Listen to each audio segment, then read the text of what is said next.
দাজ্জাল যখন বের হবে তখন দাজ্জালের অনুসারীরা কারা হবে, এইটা নিয়ে অনেকের মধ্যেই প্রশ্ন রয়েছে, তবে এর উত্তর রয়েছে হাদিসে। দাজ্জাল যখন পৃথিবীতে আত্মপ্রকাশ করবে তখন বিশ্বের বহু মানুষ তার অনুসরণ করবে, কিন্তু হাদিস মোতাবেক 3 শ্রেণীর মানুষ দাজ্জালের সবচেয়ে বড় অনুসারী হবে। প্রথম শ্রেণী হলো ইহুদিরা। তারা নবী ঈসা আলাইহিস সালামকে মিথ্যা নবী বলে দাবি করেছিল এবং হত্যার পরিকল্পনা করেছিল।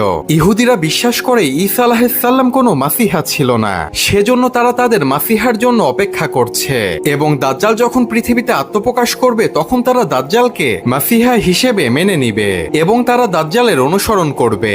দ্বিতীয় শ্রেণী হলো একদল নারী। দাজ্জাল যখন বের হবে তখন পুরুষেরা তাদের স্ত্রী, মা, বোন এবং কন্যা সন্তানদেরকে বেঁধে রাখবে যেন তারা দাজ্জালের কাছে না যেতে পারে। কিন্তু দাজ্জালের অলৌকিক ক্ষমতা দেখে নারীদেরকে ঘরবন্দি করে বেঁধে রাখা সম্ভব হবে না। তারা ছুটে দাজ্জালের কাছে চলে যাবে এবং দাজ্জালকে অনুসরণ করবে।